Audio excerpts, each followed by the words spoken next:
Algebra के लेके question को, जिसमें दोस्तों बहुत ट्रिकी क्वेश्चन होता है। जो एग्जाम में क्वेश्चन अगर पूछ लिए जाए तो बच्चों का जो हालत होता है वो बहुत ख़राब हो जाता है और लगते हैं इनका मेथड का यूज करने, और मेथड का यूज करने में दोस्तों ऐसे प्रश्न में बहुत समय लग जाता है और उसके बाद भी आंसर सर्टिफाई नहीं कर पाता। तो इस वीडियो में आज हम यही पढ़ने वाले हैं कि आप इसे इजीली मात्र 2 या 3 सेकंडों में ऐसे प्रश्न को कैसे सॉल्व करें। ऐसे ट्रिक्स मैं लेके आया हूँ आपके लिए जो इस अलजेब्रा के सेशन में आपको बहुत यूज़फुल होगा। तो चलिए वीडियो को स्टार्ट करते हैं और अपने प्रश्न को यहाँ पे लोड करते हैं। तो यहाँ पे हमारा प्रश्न को लोड करते हैं यहाँ पे। तो हम पहले नंबर के क्वेश्चन को की तरफ चलते हैं। तो यहाँ पे हमारा जो पहला नंबर का क्वेश्चन है, पहले नंबर का क्वेश्चन आप यहाँ पे देखिए। यहाँ पे पूछा गया है कि यहाँ पे पूछा गया है यदि x बराबर 2, y बराबर 1 और z बराबर -3 हो तो x cube plus y cube plus z cube minus 3xyz का मान क्या होगा। तो ऐसे प्रश्न जब दोस्तों आपको मिल जाते हैं, एक्स वाई जेड के मान दिए जाते हैं और उसमें कोई एक इक्वेशन दे दिया जाता है, तो आप उसमें क्या करने लगते हैं, एक्स वाई जेड का मान पुट करने लगते हैं। अगर दोस्तों संख्याएं छोटी हैं तो कोई बात नहीं, आप उसे 20 या 25 सेकेंड में सॉल्व कर लेंगे। लेकिन दोस्तों अगर संख्याएं बड़ी दे दी जाए, जैसे यहाँ पे एक्स के जगह अगर कोई और संख्या, बड़ी संख्या 200 300 दे दिया जाए, तो ऐसे प्रश्न में आप हो जाते हैं कन्फ्यूज और उसको आप स्किप करके चले आते हैं और बाद में वही आपका मार्क्स कम आ जाते हैं। तो इसमें हम दोस्तों यही बात करेंगे कि ऐसे प्रश्न जब आपको दिए जाएंगे तो आप क्या इसमें कर सकते हैं। तो इसमें आपको दोस्तों करना क्या होगा, इसमें आपको वही करना होगा। जैसे मान लीजिए दोस्त कि यहाँ पे दिया है x बराबर 2, y बराबर 1 और z बराबर 3। तो अगर दोस्तों x y z का इसमें मान पुट किया जाए तो बहुत लंबा प्रोसेस हो जाएगा। तो हम इसको सिंप्लीफाई करेंगे तो कैसे करेंगे, यहाँ पे x बराबर दोस्तों दे दिया है 2 और y बराबर दे दिया है 1, और यहीं पे बात करें z की तो z बराबर दे दिया है -3। अगर दोस्तों इन तीनों को आपस में ऐड करें, अगर इन तीनों को आपस में ऐड करें यानी कि 2 + 1 - 3, तो यह दोस्तों आपस में इक्वल होने के बाद यह क्या आ जाएंगे, 0। तो यहाँ पे आपका जो करेक्ट ऑप्शन हो जाएगा, ऑप्शन नंबर 1 हो जाएगा 0। किसी भी एक्स वाई जेड का अगर मान दोस्तों ऐड करने पर अगर 0 आ जाता है तो किसी भी इक्वेशन में यदि आप वो मान पुट करेंगे तो उसका जो आंसर होगा फाइनल, वो आंसर हो जाएगा 0।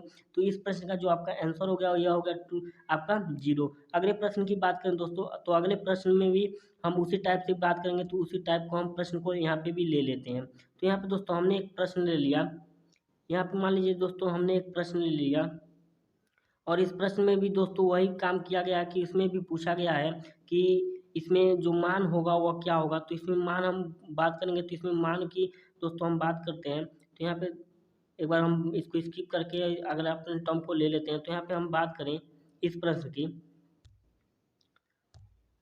तो इस प्रश्न में दोस्तों अगर हम बात करें, यहाँ पे दोस्तों डिलीट हो जा रहा है तो इसको हम एक बार पॉज करके कर लेते हैं। तो यहाँ पर हम बात करें इस प्रश्न की, तो इस प्रश्न में दोस्तों हमारा पूछा गया है कि दोस्तों x-3 का होल स्क्वायर प्लस y-4 का होल स्क्वायर प्लस z-5 का होल स्क्वायर बराबर 0 हो तो x और y और z का मान क्या होगा। तो ऐसे में भी दोस्तों हम क्या करते हैं, इसमें x-3 का पहले हम होल स्क्वायर के फार्मूले से इसको निकालेंगे x का मान, फिर y का मान निकालें, फिर z का मान निकालें और फिर दोस्तों x y z का मान रखें। तो इसमें बहुत लंबा प्रोसेस हो जाएगा।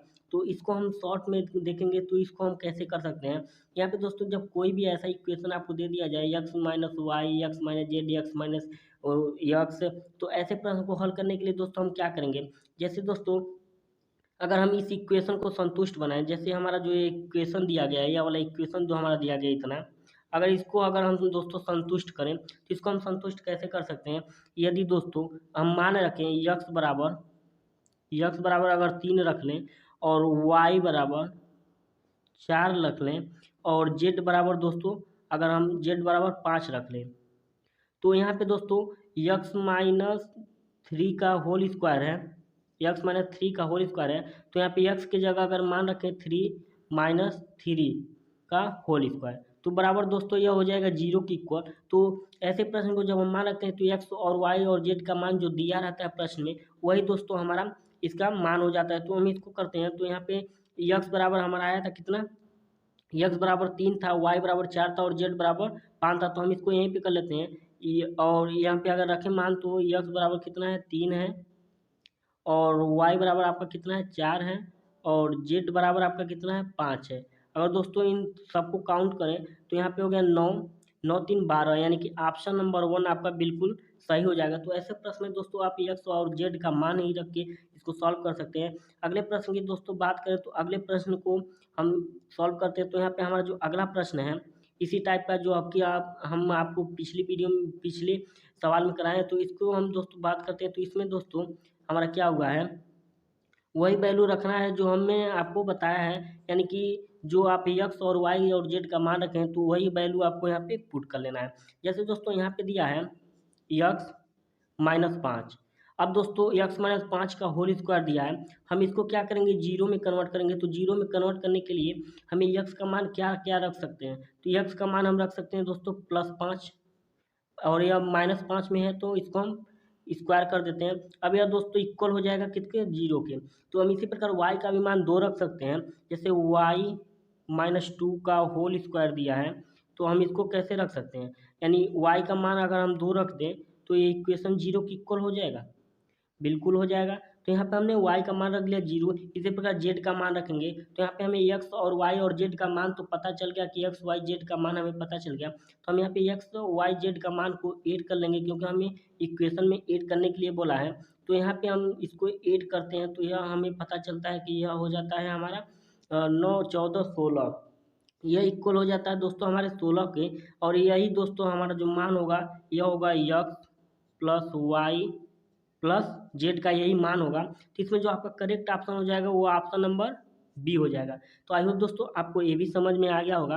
अगले प्रश्न की बात करें तो अगले प्रश्न में भी दोस्तों हमारा जो पूछा गया है, तो अगले प्रश्न में दोस्तों जो पूछा गया है उसको ऐड करते हैं। यहाँ पे दोस्तों हमारा प्रश्न यहाँ से इरेज हो गया, तो हम इसको अपने ब्राउजर से ऐड करते हैं। तो यहाँ पे हम ऐड करते हैं अगले प्रश्न को। तो यहाँ पे हम देखते हैं इस प्रश्न को हमने सॉल्व किया या था या नहीं। तो इसको हम पहले न्यू पेज कर लेते हैं। न्यू पेज करने के बाद दोस्तों हम यहाँ से ले लेते हैं अपने प्रश्न को, और प्रश्न को लेने के बाद दोस्तों यहाँ पे हमने इस प्रश्न को कर लिया है सॉल्व। तो हम इस प्रश्न को अब करते हैं स्किप और अगले पेज पे चलते हैं। अगले प्रश्न को देखते हैं। यहाँ पे जो हमारा अगला प्रश्न है, यह दोस्तों जो हमने आपको पहला जो क्वेश्चन इसमें सॉल्व कराया था उसी का दूसरा रूप है। जैसे हम वहाँ पे एक्स वाई जेड का मान जो था वह छोटा छोटा था, लेकिन दोस्तों अगर मान आपको बड़े दे दिए जाए तो आप कंफ्यूज हो जाएंगे और इसमें मान निकालना आपके लिए बहुत मुश्किल हो जाएगा। बेसिकली दोस्तों हमने आपको ये बता दिया है कि इसका जो करेक्ट ऑप्शन हो जाएगा ऑप्शन नंबर ए ही होगा। लेकिन दोस्तों यह कैसे एक जीरो होगा ये हम बात करते हैं। तो यहाँ पे एक्स बराबर 21 दिया है, वाई बराबर 12 दिया है और जेड बराबर -33 दिया है। तो हमसे पूछा है कि x cube plus y cube plus z cube -3xyz का जो मान होगा वह कितना होगा।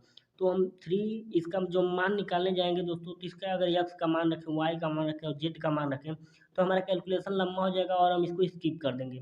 तो हम ऐसा नहीं करेंगे कि इसमें हम इसका वैल्यू पुट करेंगे, हम डायरेक्ट ट्री का इस्तेमाल करेंगे। तो यहाँ पे हम पहले ये पता कर लेते हैं कि क्या एक्स और वाई और जेड को जोड़ने पे x plus y plus z जोड़ने पे यह जीरो की इक्वल आता है। अगर जीरो की इक्वल आता है तो ठीक है, अगर नहीं आता है तो कोई बात नहीं। यहाँ पे हम एक्स का मान रखें तो एक्स का मान है 21 प्लस वाई का मान रखें तो वाई का मान है 12 और जेड का मान रखें तो इसका मान है 33। यह दो दोस्तों जोड़ने के बाद हमें पता चलता है कि यह जीरो की इक्वल है। तो यहाँ पे हमारा एक्स वाई जेड का जो मान होगा वो जीरो की इक्वल हो गया। तो जीरो की इक्वल हो गया, जब जीरो का इक्वल कोई भी एक्स वाई जेड का मान हो जाता है तो उसका जो फाइनल रिजल्ट होता है वह दोस्तों हो जाता है जीरो। तो इस क्वेश्चन का जो फाइनल आंसर है वो जीरो आया। और आप यह जान चुके हैं कि यह जीरो कैसे आ गया। तो आप हमें हमारे हिसाब से आप दोस्तों आपको यह मिस्टेक्स नहीं होगा कि आप एग्जाम में इसकी जो वैल्यू होगी आप उसको पुट करेंगे। अगले प्रश्न की बात करें तो अगले प्रश्न में दोस्तों हमारा जो टाइप है वो थोड़ा चेंज हो जाएगा।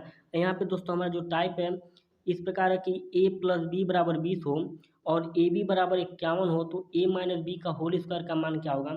इसमें दोस्तों हमने जब क्लास 6 7 8 में पढ़ा था तो इसमें हम दोस्तों क्या कर देते हैं, पहले a और b का मान निकालते थे। a और b का मान निकालने के बाद हम क्या करते थे, a माइनस बी की जगह रख के होल स्क्वायर करते थे, तब हमारा जो प्रश्न होता था यह सॉल्व होता था। लेकिन दोस्तों ऐसा करने के लिए हमारे पास समय होना के बहुत ज़रूरी है, लेकिन ये हमें एग्जाम में समय नहीं मिलता। तो इसके लिए हम क्या करेंगे, इसके लिए थोड़ा सा सिंप्लीफाई करेंगे। सिंप्लीफाई कैसे करेंगे दोस्तों, यहाँ पे दिया है, यहाँ पे दे दिया आपको a प्लस बी बराबर आपको कितना दिया है, 20 दिया है। और ए बी बराबर कितना दिया है, ए बी बराबर आपको 51 दे दिया है। अगर हम बात करें, अगर ए की मान रख लें अगर हम 17 और बी का मान दोस्तों अगर हम रख लें यहाँ पे बी का मान यहाँ पे b का मान 3 रख लें और इनको जोड़ लें तो यह 20 हो जाएंगे। और अगर इन्हीं का मल्टीप्लाई कर दे तो यह 51 के इक्वल हो जाएंगे। तो यहाँ पे हमें पता चला कि ए बराबर हम 17 रख सकते हैं, बी बराबर 3 रख सकते हैं।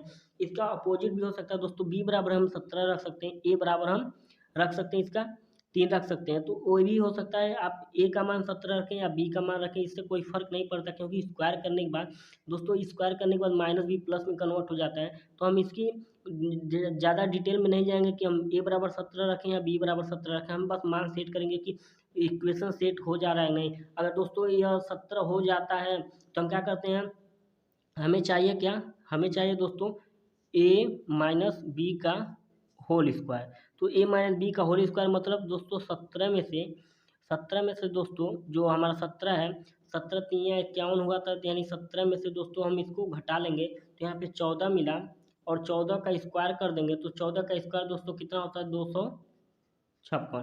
तो इसका जो आपका करेक्ट ऑप्शन हो जाएगा ऑप्शन नंबर बी, यानी कि 256 आपका यह करेक्ट आंसर हो जाएगा। तो अगले प्रश्न की बात करें दोस्तों, अगले प्रश्न में भी हमारा टाइप कुछ इसी प्रकार रहने वाला है, क्योंकि दोस्तों हमने एक आपको समझाने के लिए और एक दोस्तों आपको बेहतर ढंग से इसको सॉल्व करने के लिए, यानी कि आसान ट्रिक को आप इस्तेमाल कर पा रहे नहीं, उसके लिए हमने इस प्रश्न को ऐड किया है। तो यहाँ पे जो हमारा अगला प्रश्न है उसी टाइप का है। तो इसमें पूछा गया है x-3 का होल स्क्वायर, y-4 का होल स्क्वायर और z-5 का होल स्क्वायर की का मान जो होगा वो कितना होगा। तो हमने पिछली क्वेश्चन में आपको यह सॉल्व करके दिखाया कि ऐसे मान को निकालने के लिए हम क्या करेंगे, हम इसमें x y z का मान नहीं निकालने की कोशिश करेंगे, हम इसमें डायरेक्टली जो x-3 दिया है इसमें, जैसे दोस्तों x-3 दिया है तो हम इसी 3 को प्लस में ले लेंगे। तो यहाँ पे हमने 3 को प्लस में लिया, 4 भी माइनस में तो हमने इसको भी प्लस में लिया और 5 भी माइनस में हमने इसको भी प्लस लिया और इन सभी को ऐड किया तो यह इक्वल आ जाएंगे कितने, यहाँ पे हमारे इक्वल आ जाएंगे यह 12 के। तो यहाँ पे ऑप्शन नंबर 1 आपका बिल्कुल सही हो जाएगा। अगले प्रश्न पे चलते हैं दोस्तों। या दोस्तों कट गया तो हम इसको अगले प्रश्न में ऐड करते हैं। अगले प्रश्न को ऐड करने के लिए हम क्या करें, अगले प्रश्न को ऐड करते हैं यहाँ पे। तो यहाँ पे अगला प्रश्न जो आपका है, अगला प्रश्न दोस्तों यहाँ पे ऐड हो चुका है। तो अगले प्रश्न को भी दोस्तों हमने पिछली वीडियो में आपको सॉल्व करके दिखा दिया, तो इसको हम सॉल्व नहीं करने वाले।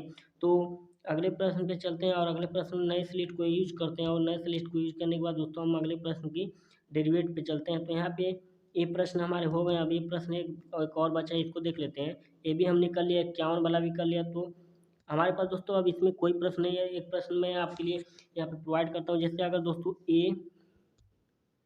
जैसे दोस्तों यहाँ पे अगर दे दिया जाए, यहाँ पे आपको दे दिया जाए a प्लस बी बराबर 54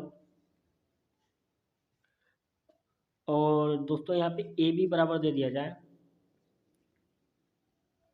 यहाँ पे दोस्तों ए बी बराबर दे दिया जाए, नहीं दोस्तों यहाँ पे अगर ए प्लस बी बराबर दे दिया जाए, ए इंटू बी दे दिया जाए आपको 54 और यहाँ पे ए बी अगर मैं बात करूँ ए बी आपको, तो ए बी आपको थोड़ा सा इसमें डिफरेंट देंगे, क्योंकि इसमें जो वैल्यू होगा वो सेट नहीं हो पाएगा, तो आप इसको निकालने में बहुत प्रॉब्लम हो जाएगी। तो इसको हम थोड़ा इरेज कर लेते हैं। उसके बाद दोस्तों ए बी बराबर दे दें 21। तो आपको इसको सॉल्व करना है तो आप कैसे इसको सॉल्व कर सकते हैं आप नीचे कमेंट बॉक्स में जरूर बताइएगा। तो थैंक